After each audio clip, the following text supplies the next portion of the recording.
ये है Taiwan. China से तकरीबन 130 किलोमीटर दूर दुनिया का सबसे स्ट्रेटेजिकली इंपॉर्टेंट आइलैंड, जो इस वक्त पूरी दुनिया की निगाहों का मरकज बना हुआ है। ताइवान के मुतालिक एक चीज जान लीजिए कि ये छोटा सा आइलैंड आने वाले दिनों में पूरी दुनिया की तकदीर तय करने वाला है। जो भी ताइवान को कंट्रोल करेगा 21वीं सदी का मालिक वही होगा। ऐसा क्या राज है 2 करोड़ की इस छोटी सी आबादी वाले मुल्क में कि आज दुनिया की 2 बड़ी सुपर पावर्स इसका कंट्रोल हासिल करना चाहती हैं और इसके लिए वो किसी भी हद तक जाने को तैयार हैं। हाल ही में ताइवान और चाइना के दरमियान पॉलिटिकल टेंशंस बहुत ज्यादा बढ़ गई हैं और अगर चाइना और ताइवान के दरमियान जंग शुरू हो गई तो इसके वो असरात होंगे कि लोग रशिया यूक्रेन तो क्या वर्ल्ड वॉर 2 को भी भूल जाएंगे, क्योंकि ताइवान के मुतालिक 2 ऐसे फैक्ट्स हैं जो ज्यादातर लोग जानते ही नहीं। ताइवान की हिस्ट्री की बात करें तो ताइवान पर हजारों साल से बीजिंग में मौजूद चिंग डायनेस्टी की हुकूमत रही है। फिर 1895 में जापान ने ताइवान पे कब्जा कर लिया और अगले 50 साल तक उस पे हुकूमत की। लेकिन वर्ल्ड वॉर 2 के आखिर में जापान को ये आइलैंड चाइना को वापस करना पड़ा। इसी दौरान चाइना में माओ जेडोंग के कम्युनिस्ट और चियांग काई शेक के नेशनलिस्ट के दरमियान एक जबरदस्त सिविल वॉर शुरू हो गई। कम्युनिस्ट ये जंग जीत गए और 1949 में पीपल्स रिपब्लिक ऑफ चाइना वजूद में आ गया। दूसरी तरफ नेशनलिस्ट चाइना से भागकर ताइवान आ गए और तब से लेके आज तक ताइवान उन नेशनलिस्ट्स के कंट्रोल में ही है और 1945 में शुरू होने वाली ये सिविल वॉर अब इंटरनेशनल जियोपॉलिटिक्स का एक इंतहाई इम्पोर्टेंट हिस्सा बन चुकी है।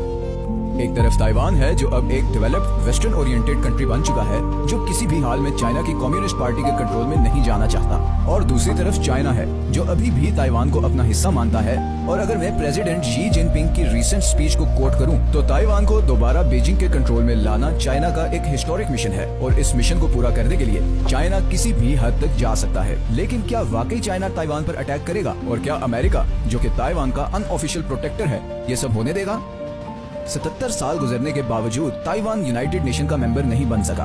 आज की डेट में सिर्फ 15 छोटे कंट्रीज ताइवान को ऑफिशियली रिकॉग्नाइज करते हैं और इसकी वजह यह है कि चाइना ताइवान को सिर्फ एक बागी प्रोविंस समझता है और किसी भी ऐसे मुल्क के साथ डिप्लोमेटिक रिलेशन नहीं रखता जो ताइवान को ऑफिशियली रिकॉग्नाइज करता हो। अब चाइना 1.5 अरब की आबादी के साथ दुनिया की दूसरी बड़ी इकोनॉमी है और इसीलिए सारी दुनिया इवन के अमेरिका भी इस इशू में पब्लिकली चाइना को सपोर्ट करता है और ताइवान को इंडिपेंडेंट स्टेट रिकॉग्नाइज नहीं करता। लेकिन दूसरी ही तरफ अमेरिका ताइवान का सबसे बड़ा अनऑफिशियल सपोर्टर भी है। अमेरिका अब तक अरबों डॉलर के हथियार ताइवान को बेच चुका है, जिसमें हेलीकॉप्टर्स, जेट्स, मिसाइल्स और सबमरीन्स शामिल हैं। अमेरिका के बहरी जहाज भी हर महीने में एक दफा ताइवान स्ट्रेट में जरूर पेट्रोल करते हैं। अमेरिकन प्रेसिडेंट जो बाइडेन ने भी अभी पिछले अक्टूबर में ही ये पब्लिकली कहा है कि अगर चाइना ने ताइवान पे हमला किया तो अमेरिका उसे हर हाल में डिफेंड करेगा। लेकिन अमेरिका ताइवान के लिए चाइना जैसी स्ट्रॉन्ग मिलिट्री से टक्कर क्यों लेगा? इसकी सबसे पहली वजह है चाइना की जोग्राफियाई हकीकत। चाइना के पास 14,000 किलोमीटर लंबी दुनिया की 10वीं बड़ी कोस्ट लाइन है